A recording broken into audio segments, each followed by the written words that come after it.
Hi guys and welcome to chapter 3. Now in this chapter we'll start off by getting you set up with the correct charting software to analyze both technically and fundamentally. Now many of you will be aware of this charting software already, and that is because it's tradingview.com, and most of you will know this from Forex or stocks. However, for those of you that are new, I will go over this anyway, as it is essential to mastering charts. So when you do sign up, which again I do recommend, it does just streamline the process, you will be brought to the homepage, which looks something like this. You'll have your market summary, you'll have the top posts from the authors of the day, you'll have some more analysis, you'll have some news on the right hand side. Again, this is not necessary, but if you like it, take a look. Now you will notice it says Go Pro. Now Go Pro is recommended if you trade Forex or stocks, as you can have multiple currency pairs up at once. You can monitor different time frames all at the same time. However, with crypto, things are slightly different. Whereas you would normally be monitoring loads of pairs, with crypto we simply look at one or two cryptos on a few time frames. There's no real rush. Once we've done our analysis, we close the page and we're done for the day. So what we'll do is we'll go straight to the charts. Now, I do have multiple setups from when I did have Pro, however I have now got rid of that package. So what will happen is you will immediately be taken to the chart page. Now yours may look a little different to mine, as it may be your first time opening this. And what you may have is some indicators, a grid chart, there may be all kinds of unnecessary stuff on the page. So to start off, just simply right click anywhere where the chart is not, go to remove, and then just remove all drawing tools, or if you have indicators, remove the indicators as well. Now we have that, we have a bit of a cleaner chart. Now one thing you can do is you can go to properties, and properties is where you can really customize what you're doing with the chart. So for example, I can change the colors to blue, green, yellow, orange, you name it, you can do that. However, for now I will stick to green, as that is how I prefer this setup. When you do have Pro, I should probably mention this, you will constantly get the little notification in the left hand side. These are simply advertisements which are part of the package if you're not going Pro. Simply press that, hide for now, it's gone for another 5, 10 or 15 minutes. Again, you can change the theme. Dark. This will change the entire user face, and whilst this does look quite cool, I do prefer the light theme for the time being. Now if I go to this, I'll go to cancel. This will put my chart back to normal. Now the first thing we want to do is we'll want to get you familiar with the charting tools and the software you will be using. So on the left hand side here is every single tool you will need to analyze the charts. We don't need any of the fancy stuff, we need simple analytical tools. So for example, the trendline tool. Simply select the trendline tool, choose the color, choose the thickness, choose the width, you can even choose a dotted style. Simply connect it anywhere you like and draw the tool. Once done, deselect and the little circles will go. You can also have a horizontal tool, which is what we will be using very often. Again, simple.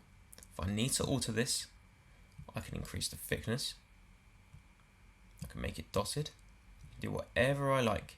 However, for now we'll keep this thin, we'll keep this simple, and we'll delete this. One thing you may need as well is an arrow or a horizontal ray. Instead of making the whole horizontal line from one end to the other, it does it from where you select it. So for example, you can select that here, and it will make the ray from that point onwards. Let's delete that. Now we'll move down to these tools. Now the only tool we will be using from this selection is the Fibonacci tool. Again, very simple to use tool, and I'll actually be covering this in another lesson, as this is completely different to what you would expect with Forex and stocks.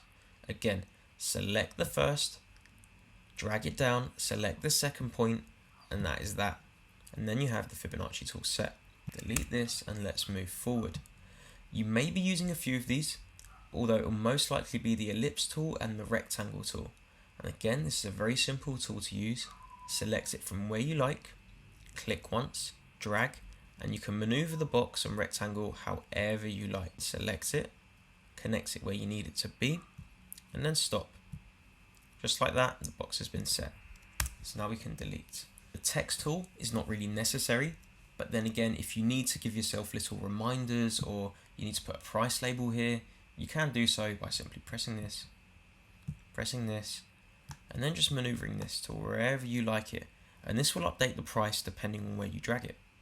So again, if you need a little notification here, you can then double click this and select the price you want. 3,500 as an example. So this is all down to you and personal preference. So what I'll mention now is we may need the long and short position tool or the forecast tool, but to be honest, it's not likely we'll ever need these. We're going to stick to mostly the line tools and the Fibonacci and the box tools. This has popped up, simply delete and it will go. Down here we have the more funky stuff which isn't necessary. You don't really need icons. You don't need the measuring tools. You may need the magnifying tool, but you can simply do that by moving the mouse to the bottom of the page. From here you can zoom in, you can zoom out, you can move left and right, and you can even make the chart extremely small by moving your mouse in and out on the chart page. And by simply dragging this up and down, you can increase the length of the chart. I like mine nice and wide, so I'll leave it just like this. On the top, we have more features, like the time frame. You can choose the format of chart you have. Again, you could easily make this a line tool. You could make this a bar chart, like a candlestick. You could even make these areas, baselines, and line breaks. Again, not needed. We're sticking with candlesticks for this segment. If you press the settings, it just brings up the same setting bar again, so don't worry about this. Here is where you'll find the indicators. So by pressing this, you're able to search for every single indicator TradingView has to offer. And surprisingly, there's a lot. Again, we won't need this for now. If you want to go back and forth, simply press this and undo all of your changes. And then here is where you can save your chart. So you can load a future chart. So I have a lot of selections here from the Forex days. However, I do have Ripple and I do have Bitcoin. If I need to change, I'll simply click on one of these and then change the chart to a crypto chart. So now we move on to this side. This is where, again, you don't need this stuff, but it's good to have a little look. So you have the watch list, where you can check all of the pairs you like. You can put them all into one little watch list. You can have alarms and alerts on certain prices. Again, not needed at all. If you scroll down, you've got stuff like hot lists, data window, calendar, and my ideas. Then you have the social side where you can get involved in public chats, or even, I believe there's a news section. There's notifications of public news, you name it, you can most likely do it on this software. Now, the one final feature that we will mention before we actually go straight into the analysis is this, and that is the screenshot tool, one of my personal favorite tools. Now, if you select this, you can go to save image, and this will bring up a high quality screenshot of your image. All you have to do is right click and save this image as to your computer. Now, if we go back to the chart, you can actually see Bitcoin soaring right now, and it has just broken all-time highs. But what we can do is simply change to any crypto we want from this little bar here. So for example, FUSD. Now, the charts we work with are usually always Kraken charts, unless stated. From here, we can easily switch chart and save it if we need to. So if I save this now, the next time I load the Ripple USD, the Ether chart will open instead of the Bitcoin. And just like that, we're now at the Ether chart. So I can do this for all of the other Forex pairs as well. So I do need to get around to that eventually.